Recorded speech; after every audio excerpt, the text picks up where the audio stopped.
La lecture que je vous propose aujourd'hui, elle est très brève et je l'ai choisie en relation avec l'actualité que nous vivons. Ces deux versets se trouvent dans un livre qu'on ne fréquente pas trop souvent, ne nous est pas très familier. Ce sont les Lamentations de Jérémie. Journal d'une catastrophe. Donc, au troisième chapitre des Lamentations de Jérémie, versets 22 et 23. Les bontés de l'Éternel ne sont pas épuisées. Ses compassions ne sont pas à leur terme. Elles se renouvellent chaque matin. Oh, que ta fidélité est grande. Les bontés de l'Éternel ne sont pas épuisées. Elles se renouvellent chaque matin.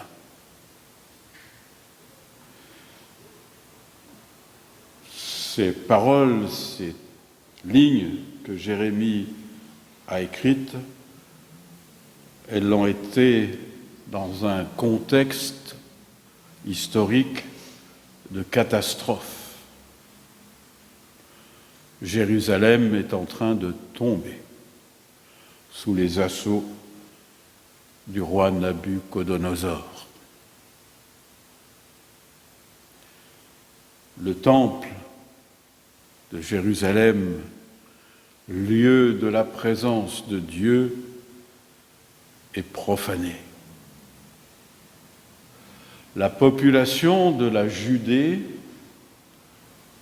est faite prisonnière, du moins ceux qui sont encore vivants, est faite prisonnière et emmenée en déportation. Journal d'une catastrophe. Les bontés de l'Éternel ne sont pas épuisées, elles se renouvellent chaque matin.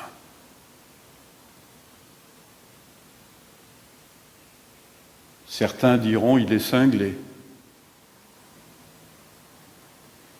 mais d'autres diront il a raison. Les bontés de l'Éternel ne sont pas épuisées et ses compassions ne sont pas arrivées au bout. Ses compassions, c'est-à-dire qu'il souffre avec.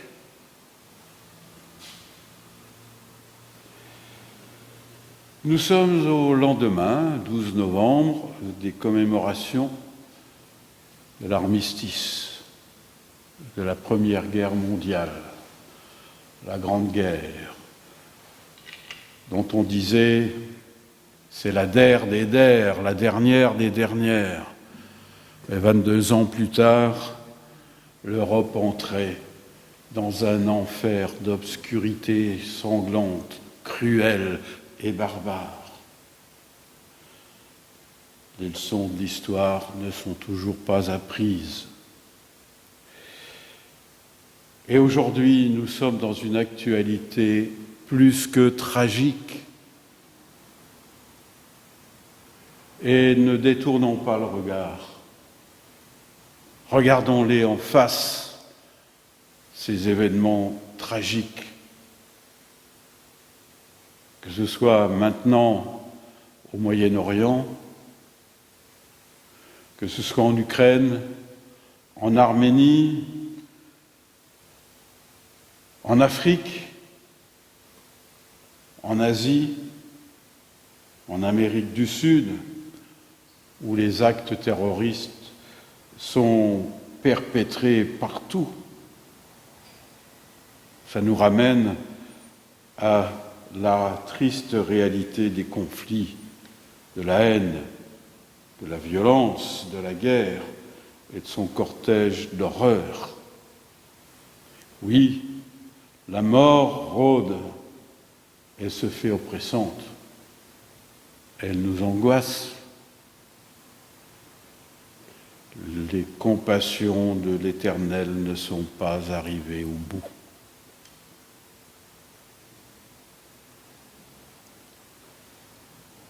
Et plus près encore, dans notre société actuelle, l'égoïsme, l'incivilité règnent en maître.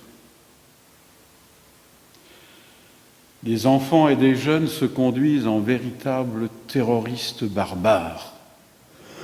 Les harcèlements à l'école, des jeunes qui tirent des mortiers sur le lycée et sur leurs proviseurs, des automobilistes impatients qui n'hésitent pas à rouler sur le piéton. C'est ça notre société. Regardons-la en face. Et on a peur. Il y a des cambriolages maintenant violents.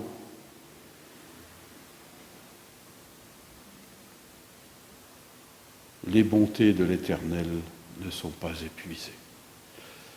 Devant cette actualité qui est horrible, odieuse, accrochons-nous sur ces paroles et ayons foi en ces paroles. Nous le croyons. Nous le croyons, le Seigneur Dieu est à nos côtés. Il est avec nous et il est en chacune et chacun d'entre nous. Il connaît nos souffrances, nos angoisses, nos peurs, nos inquiétudes. Et il nous le dit et il nous le redit. Ne crains pas, n'aie pas peur, crois seulement. On voit nos valeurs humaines. Ce qui nous rend humains, ces valeurs-là sont en train de disparaître. Elles s'écroulent. Les valeurs d'égalité, de fraternité, n'en parlons pas. Elle est où la fraternité en ce moment, frères et sœurs? Mais nous avons un rocher sur lequel nous appuyer. Dieu, et Dieu, amour.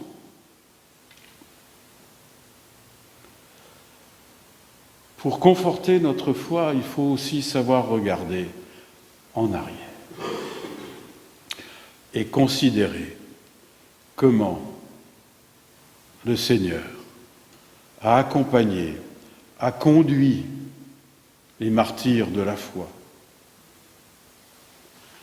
Notre peuple protestant français a une riche et tragique histoire de martyrs. Rappelons-nous les massacres des Vaudois du Luberon et le mémorial qui les commémore. C'était en 1545. Et ce mémorial du massacre des Vaudois du Luberon proclame solennellement ceci, c'est gravé dans le monument. Pardonne et n'oublie pas. Vous savez, la Bible fourmille de cet impératif donné par Dieu à travers les prophètes et ses commandements. N'oublie pas. Rappelle-toi, souviens-toi. Oui, souviens-toi des passages tragiques de l'histoire et souviens-toi de la présence de ton Dieu. À commencer par la sortie d'Égypte. L'Éternel nous a sortis de l'esclavage à bras étendus.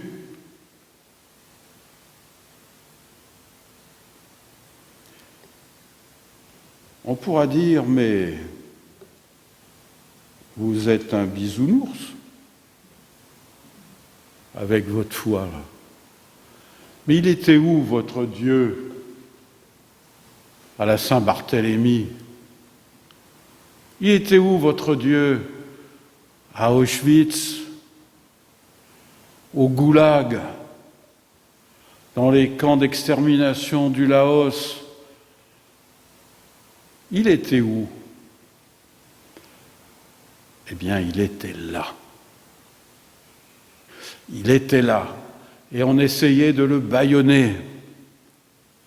On essayait de l'assassiner. Mais accrochons-nous à ces petites lueurs d'espoir, ces gestes d'humanité au milieu de l'enfer, comme à Ravensbrück, ce camp de déportation pour les femmes. Une rescapée, Corrie ten Boom, en témoigne. Elle a écrit un témoignage, Dieu en enfer. Et un excellent film d'ailleurs en est sorti. Oui, Dieu était là dans l'enfer, dans le petit geste de solidarité, de soutien d'un déporté pour un autre,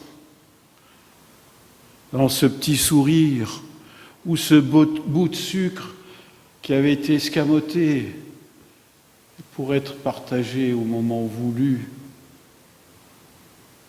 au moment de la naissance, dans ce enfer, la naissance d'une petite fille qui a été cachée à ses bourreaux. Oui, Dieu était là. Dieu était là dans l'enfer. Dieu est là dans notre enfer d'aujourd'hui. Alors, frères et sœurs, mon exhortation, l'exhortation que le Seigneur me demande de vous apporter ce matin, c'est de garder la foi.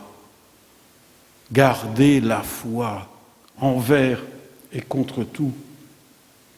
Gardez votre humanité.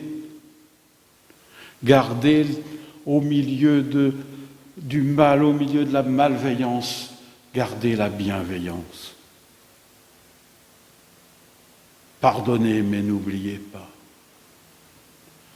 Gardez la compassion, souffrir avec.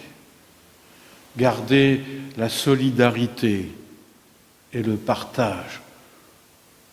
Ce sont bien plus que les valeurs républicaines.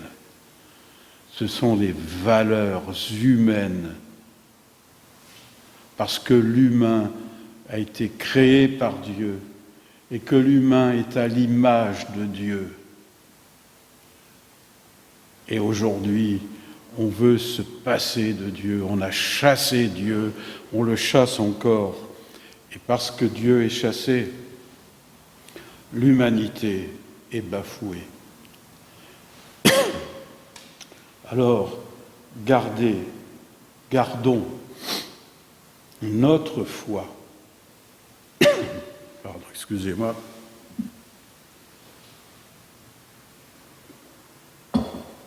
Gardons notre relation personnelle et communautaire avec le Seigneur.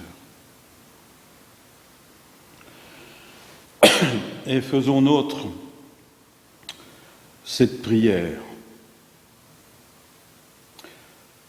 Seigneur Jésus, notre Sauveur, toi qui t'es donné pour nous, intercède encore pour nous. Fais qu'au milieu des bombes, nous croyons encore en la paix. Fais qu'exposés à la haine, nous croyons encore à l'amour. Croire en toi, c'est aussi savoir qu'après l'hiver viendra l'été, qu'après la nuit paraît le jour, et qu'à la maladie succède la guérison. Seigneur Jésus, transforme par la puissance de ton esprit nos divisions en unité, nos cris de guerre en cris d'amour, nos poings levés en main tendue. Amen. Et pour maintenir notre foi, je vous invite à écouter cette déclaration de foi d'un pasteur allemand, Dietrich Bonhoeffer, qui était un résistant spirituel au nazisme et qui a été arrêté, puis exécuté en 1945, et il a été arrêté en 1944. Et voici ce qu'il écrit du fond de sa cellule d'une prison de la Gestapo. Je crois que Dieu peut et veut faire naître le bien à partir de tout, même du mal extrême. Aussi a-t-il besoin d'hommes et de femmes pour lesquels toute chose concourt au bien. Je crois que Dieu veut nous donner, chaque fois que nous nous trouvons dans une situation difficile, la force de résistance dont nous avons besoin. Mais il ne la donne pas d'avance, afin que nous ne comptions pas sur nous-mêmes et que nous comptions sur lui seul. Dans cette certitude, toute peur de l'avenir devait être surmontée. Je crois que nos fautes et nos erreurs ne sont pas vaines et qu'il n'est pas plus difficile à Dieu d'en venir à bout que de nos prétendues bonnes actions. Je crois que Dieu n'est pas une fatalité hors du temps, mais qu'il attend nos prières sincères et nos actions responsables, et qu'il y répond. Il y répond. Amen.